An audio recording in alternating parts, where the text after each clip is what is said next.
Hi everyone, Alex here. I'd just like to take a moment to thank some of our patrons.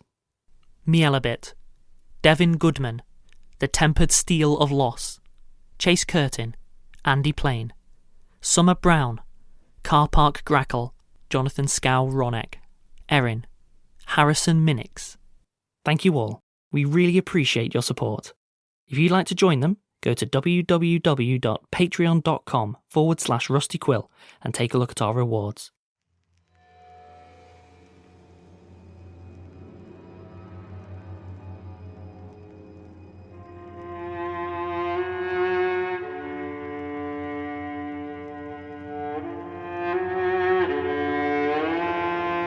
Rusty Quill presents The Magnus Archives.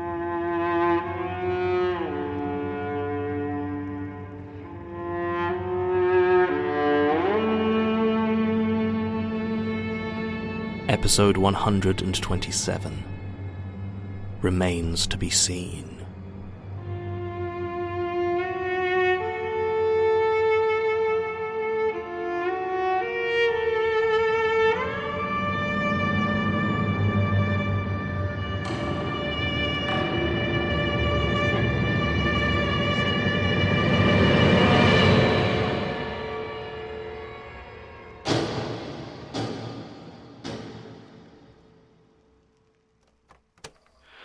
Statement of Dr. Jonathan Fanshawe regarding the months leading up to the death and autopsy of Albrecht von Closen.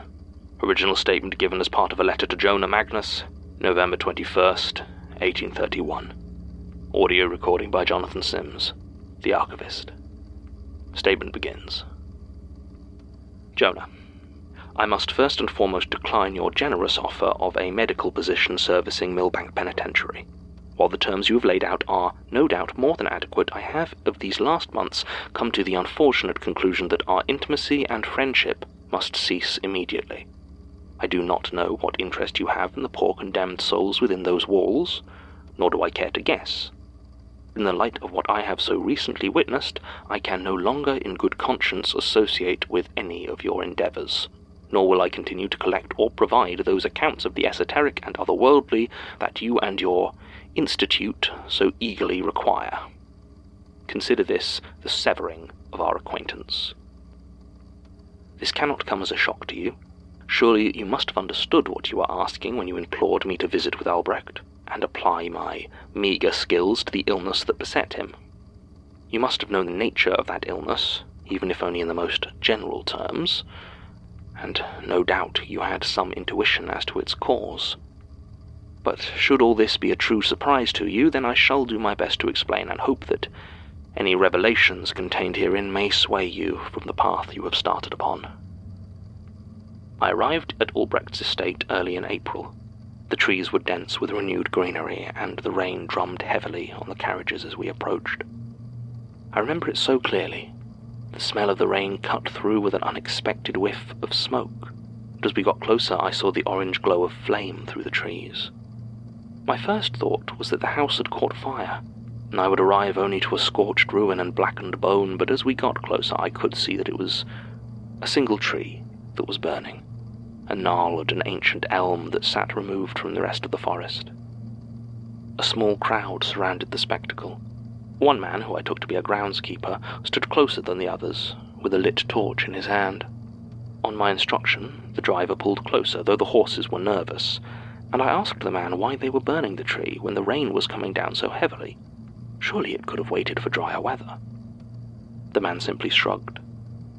My German is fine, though I have had little cause to use it of late, but his accent was thick, and all that I could get from him was a sense of resignation, and the insistence that his master, who I took to be Albrecht, wanted the tree dead. I am sure that he used that word, though, not burned, not removed or destroyed. Dead. I resolved to ask Albrecht about it when I saw him. As it transpired, that was some time later than I had anticipated. As I'm sure you're aware, Albrecht's wife Carla was taken by a fever some years ago, and his sons were away at school, so it was the housekeeper who greeted me when I arrived. Greta, her name was, a pleasant, red-faced young woman with a smattering of English that she insisted on using at every opportunity. Once I had dressed in dry clothes, she brought some food and a drop of brandy, all the while making apologies that the master of the house was indisposed. I did tell her that I was a doctor, and specifically visiting in order to help end any indisposition, but she just shook her head and told me he'd see me when he was ready. The house seemed so empty. The rain battered on the window and the clocks ticked away in every room, but there seemed no sound of life to be found anywhere. As I sat in the drawing room, I realized Greta had left the door behind me open to the corridor beyond. I tried to ignore it, simply drink my brandy and continue waiting, but I could not ignore the sensation that someone was out there, watching behind me. The corridor was dark, and I thought for a second I could make out a shape crouched there.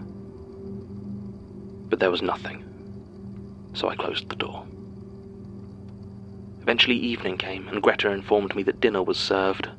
I ate alone, sat in a long dining hall that seemed to have far too many windows. Turning behind me, I saw Greta watching me from the doorway.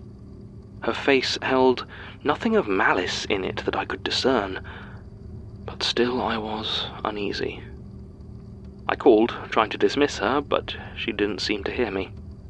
I retired back to the drawing room to smoke my pipe, but even that simple, reassuring action brought me no comfort, and I made my way to the room I had been given without ever once having seen my elusive host. I noted that the window looking over my bed had neither blind nor shutter, and I was all at once very aware of my candle, and the sickly illumination it spread over everything. The point of light reflected back in the glass like the glint of an eye. I did not sleep well that night. The feeling of being under observation did not lessen, and I remained unsure of the exact nature of this errand, an errand, I remind you, Jonah, I undertook at your insistence. Eventually a fitful sleep found me, and I had some measure of peace. It was still dark when I awoke, and that feeling had intensified to a terrifying measure. I was now certain that something was in the room with me, staring at me. I reached over and took a match, striking it against the bedpost. And there, looming over me, was a face, pale and shaking. The eyes were sunken, and the cheeks were dirty and unshaved. It was the face of Albrecht von Closen. In the light, his eyes met mine, and his mouth began to work furiously, repeating the same phrase over and over, increasing in volume until he was screaming it into my face. Legzi ala Zaruk! Legzi ala Zaruk! Put them back. Put them back. I felt a sharp pain in my fingers as the match burnt down, and I dropped it with a cry. The room disappeared into darkness once again, and when my scrabbling hands had gotten another lit, he was gone, and I was alone. I did not sleep any further that night. When the sun finally crept through my uncovered window, I dressed quickly. Greta's pleas that I come down for breakfast were roundly ignored, and I started throwing open any door I had not yet seen behind, looking for my host. I found him in the library, where a fire already blazed in a feeble attempt to keep the morning chill at bay. He stood in front of it, eyes lost in the flame, looking every bit as feeble and worn as he had when he crouched over my bed the night before. I shut the door behind me, before Greta could object, and demanded to know why he had come into my room. He apologized, in such a pitiful tone that the anger seemed to abandon me all at once. He seemed so small. He gestured for me to take a seat, and I did. As he walked the shelves, stroking the spines of each book in turn, I started to ask him about his health, and explained why I was there, but he showed not the slightest sign that he was listening. "I had them rebound last year," he said. "Damp can do terrible things to a book. I told him I was certain that was the case, but I must insist we talk about his health. Again he ignored me. Instead, he took the seat opposite me and started to tell me a story, and then another, and another. A stream of strange tales began to pour out of him, and I just sat there, transfixed, desperately wishing I had the strength of will to stand and leave, but all I could do was listen. He told me of a seamstress who laced her body with fine black thread, and when she pulled it all out in a single swift motion, her skin dropped away like a loose shift. He told me of a man so scared to die, he spent a year weaving a rope blindfolded, so that he would not know the length, and could not foresee the moment it would tighten around his neck when he finally threw himself into the void. He told me of a fire that burns so hot and fierce that to even know about it is enough to burn a man's tongue from his head. He told me so many terrible things. And at the end of it all, the only thing I could think to ask him was where he read them. My eyes darted to the books that surrounded us, but Albrecht laughed at this and placed his hands across a spine that was simply labelled a warning. For a moment, he looked as though he were about to wrench it from its place and hurl it into the fire, but it passed. He turned back to me. "You do not understand," he said to me in German. "I do not read the books. They read me." I did not ask him to clarify further. I got the key to my room from Greta and made sure, this time, that the door was locked as I slept. As my stay progressed, I learned more of his condition. I would have initially described it as a natural mania that had found a totemic focus on the books of his library. But when he finally told me the story of how he discovered them, and the awful tomb from which they were retrieved, I began to suspect that perhaps the books had brought some contaminant into Albrecht's home, which had gradually corroded his mind. I had neither the time nor equipment to conduct the sort of tests that might have confirmed such things, but I became convinced that removing the books would go some way to addressing his health concerns. I expected some stiff resistance on the subject, but Albrecht's response seemed closer to relief than any sort of distress. He simply asked if I would help, and to my eternal regret, I agreed. What shall I tell you, Jonah, about this fool's errand, that damnable journey we embarked upon? Shall I regale you with the awful experiences of transporting a library's worth of books through the Black Forest? Perhaps I should write you an in-depth account of finding that ancient cemetery, of descending into that bleak and frozen mausoleum. Or would you prefer to hear about the hours we spent placing volume after volume on empty grey shelves, ignoring how out of place the new bindings appeared against the antique stonework? No. I'm sure all you want to know was how Albrecht died. Why it was that as I replaced the last book taken from that place, I heard his scream from the top of the stairs and ran up to find him sprawled and dead before the stone coffin. But I cannot answer that.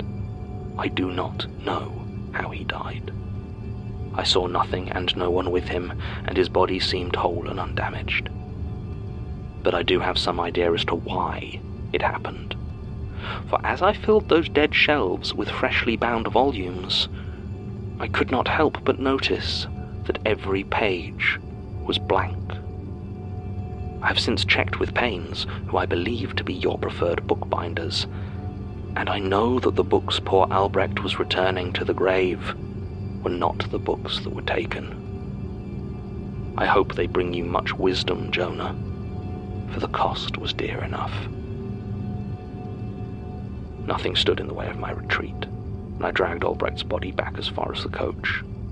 We left that awful place, and I have endeavoured most acutely to forget the route.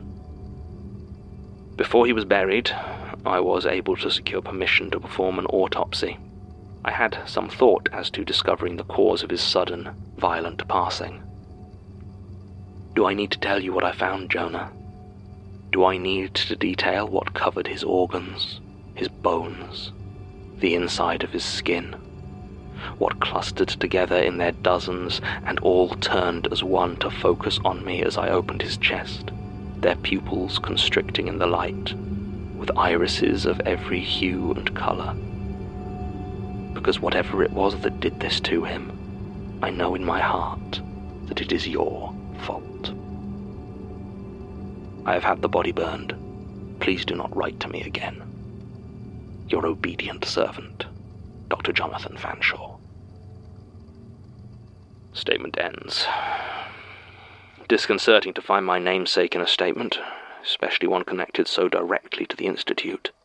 I can only hope breaking faith with Jonah Magnus didn't go too badly for him. Jonah Magnus. I've never really given much thought to him, not nearly as much as I should have. I suppose I had always hoped there was a chance he was innocent in all this. I know, but I just hoped that maybe the founding of the Institute was in earnest, and not simply the foundation stone for all the terrible things that have happened here. But no, whatever is happening now has its origins 200 years ago, in the work of an evil man. Exactly 200 years, in fact. Don't think that little detail has evaded me. I don't know the precise date the Institute was founded, but I do know that it was in 1818. Something's coming. I know it is. But I just don't know what I need to do. Now, come in, Basira. I was waiting for you to finish. I know. I don't like that you started doing that. I know. How's Melanie? How do you think?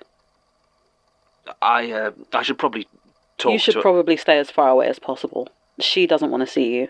No, of course. She has... But she did want me to apologise from her for the shoulder. Oh, it's fine. Scalpel wounds, they heal quickly. Too quickly, really. Already? Just another scar for the collection. Do you think it worked? Is she... I don't know. She seems more coherent, I guess. And she did get an apology. Yeah. She says she can cry now, which is, progress, I think. She's still angry, but she hasn't attacked anyone. Not even sure she has it in her anymore. Well, that's good. So, you can't be killed by a collapsing building. Major injuries scar up fast. You can force the truth out of people, and knowledge pops into your head whenever you need it. Yes, I think that about covers it. And what was that you were doing yesterday? When? You were sat on the floor for like 4 hours. Oh, no, I was listening. You know, trying to see if any of the statements called to me. And? Brilliant. Look, I don't know, Basira. I hope I'm still human, but it's seeming more and more unlikely. I didn't ask. No, I suppose you didn't. Don't snoop in my head. I'm not snooping. I'm not looking. That's not how this works. Explain it, then. I'm not sure I can. Humour me. It's hard. It's like there's a door in my mind, and behind it is the entire ocean. Before, I didn't notice it, but now I know it's there, and I can't forget it, and I can feel the pressure of the water on it. I can keep it closed, but sometimes when I'm around people or places or ideas, a drop or two will push through the cracks at the edges of the door. And I'll know something. What happens if you open the door? I drown. I'm sorry, Basira. I will try to keep anything I learn about you to myself. My priorities haven't changed. I hope you can believe that. I'm still on your side. You can trust me. Yeah. People keep saying that. Do they? Who else? Did Martin say something? It was a few months back, after the attack. He'd started spending time with Lucas. At least, he said he was. And I wanted answers.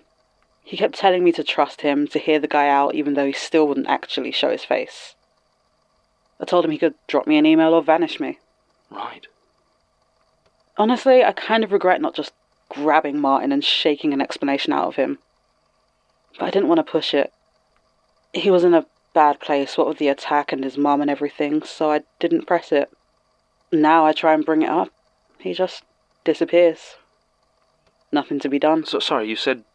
What happened with his mother? Oh, yeah. She died. About 2 months after you,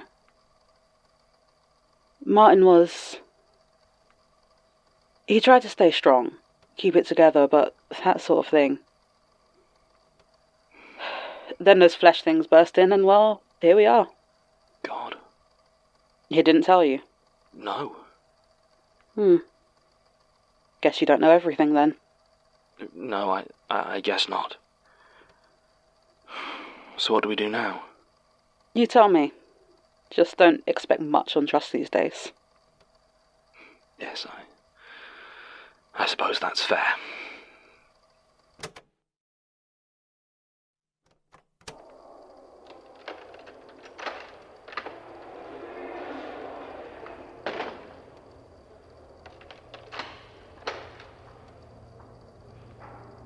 Good evening, detective.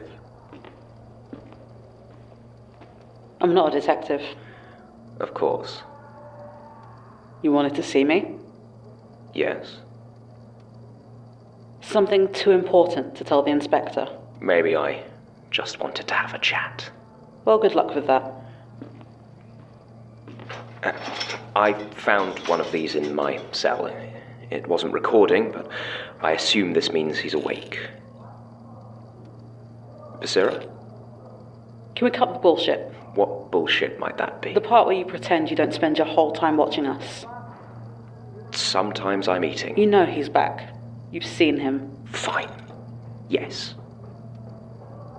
So what's with the recorder? Who gave it to you? Oh, no, that really did just appear in my cell. Right, so what? You figured you'd record us for him? So some distrust from afar? Our arrangement with the inspector notwithstanding, I rather feel that right now all the distrust is very much your own. And as to whether he'll ever hear this, maybe he'll get the tapes, maybe he won't, but the recordings have helped so far, so... Do you know what they are? What a question. Fine. So you won't see him, but you're happy for him to hear our conversations? He can listen all he wants, but he's at a very delicate stage right now, and I fear my presence would be a distraction. I've made it clear my cooperation is contingent on his not seeing me, and my terms have been accepted thus far. So why am I here? What do you want that's so important you needed to tell me to my face? I believe you recently lost Melanie. We saved Melanie. As a person, yes. But as a defender, I would have thought you would want all the help you could get. Or have you forgotten what happened last time you let your guard down? We'll work it out. Possibly. Then again, you are beset by enemies on all sides, Basira. And unless you expect John to record them into submission, it would seem you are in rather dire need of another option. And you just happen to have one? I might have an idea, yes. And what does it cost? Just some of your time, Basira. Just your time. Okay, let's hear it.